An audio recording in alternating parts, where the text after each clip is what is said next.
नमस्कार दोस्तों, हमारे साथ नितिन जैन साहब हैं जो आईटी एक्सपर्ट हैं और बीपीओ चलाते हैं। युवाओं में खासी पैठ है, हजारों वर्कर इनके यहाँ काम करते हैं। इनसे जानेंगे कि नोएडा विधानसभा क्षेत्र 61 में वे कैसा प्रत्याशी चाहते हैं और किस तरह के व्यक्तित्व के लोगों को चुनाव मैदान में उतरना चाहिए और वो किसको चाहेंगे कि वो यहाँ से विधायक बने। नमस्कार नितिन जी, सबसे पहला सवाल है, आप युवा हो, इंटेलिजेंट हो, इतनी बड़ी कंपनी चला रहे हो, आपका युवाओं में खास तौर से बहुत दबदबा है। विधानसभा क्षेत्र 61 में ध्रुव अग्रवाल साहब जो सीए भी हैं, सीएस भी हैं, एडवोकेट भी हैं, एंटरप्रेन्योर भी हैं, समाज सेवक हैं, वे चुनाव मैदान में हैं भारतीय जनता पार्टी, कांग्रेस, बसपा, सपा के मुकाबले। अब आप जो है यहाँ की विधानसभा के लिए किस प्रत्याशी को चाहेंगे कि वो जो है चुनाव जीतकर विधानसभा पहुंचे? देखिए,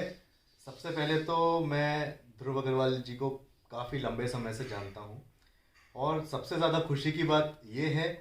कि इतने टाइम बाद एक इतना पढ़ा लिखा आदमी जो कि सीए है, सीएस है, लॉ प्रैक्टिस भी है,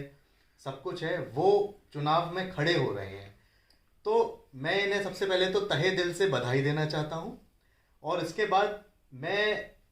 इतना खुश हूँ कि मैं शब्दों में बयान नहीं कर सकता। लेकिन जब से मुझे पता लगा है कि ध्रुव अग्रवाल जी जैसे सज्जन पुरुष और इतने एक्सपीरियंस्ड जो है इलेक्शन में खड़े हो रहे हैं, ये तभी से मैंने अपने जो मेरा सर्कल है, जो मेरे जानने आने वाले लोग हैं, उनको मैंने अपनी तरफ से प्रचार करना शुरू कर दिया है, उनको कन्विंस करना शुरू किया है कि हाँ, वो ध्रुव अग्रवाल जी को वोट दें। और मैंने अपनी तरफ से काफ़ी एडवर्टीजमेंट वगैरह भी किया है, जो कि ऐसा ही होना चाहिए। आमतौर पे हम देखते हैं कि कई बार चुनाव में कुछ इस तरह के अनपढ़ लोग खड़े हो गए हैं या कोई गुंडागर्दी दिखा रहे हैं या उनको कोई ओहदा मिल गया है या कोई पावर मिल गई है तो उसका गलत उपयोग कर रहे हैं। लेकिन मैं इतना जानता हूं और तभी मैं इतने लंबे समय से ध्रुव अग्रवाल जी से जुड़ा हुआ हूं क्योंकि मुझे मालूम है कि ये मेहनत से कभी भी पीछे नहीं है और हमेशा इन्होंने समाज की भलाई के लिए, उसकी तरक्की के लिए हमेशा कोई ना कोई कदम उठाते रहे हैं। क्योंकि मुझे आज भी याद है, एक समय था जब कुछ हमारी दल है, जो मेरे जानने आने वाले लोग हैं, उनको मैंने अपनी तरफ से प्रचार करना शुरू कर दिया है, उनको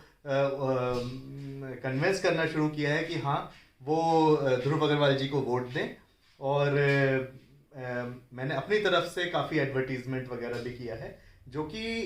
ऐसा ही होना चाहिए। आमतौर पे हम देखते हैं कि कई बार चुनाव में कुछ इस तरह के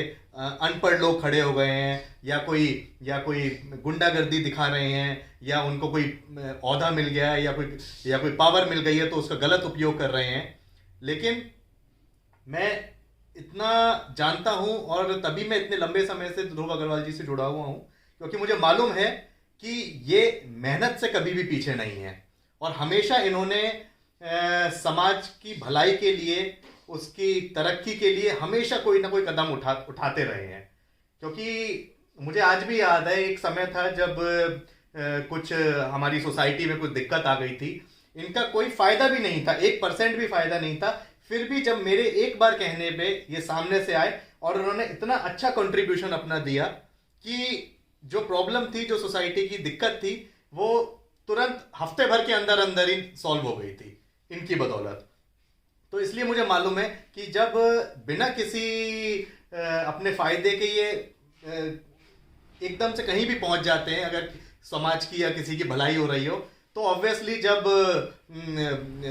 शहर की बात है, कंट्री की बात है, तो ये बिल्कुल भी पीछे नहीं रहेंगे। क्योंकि मैं बहुत अच्छी तरह से जानता हूं, ये बहुत देशभक्त भी हैं और इन्होंने कभी भी किसी भी रीजन से अपनी मेहनत में, अपने ईमानदारी में कभी भी कोई कसर नहीं छोड़ी।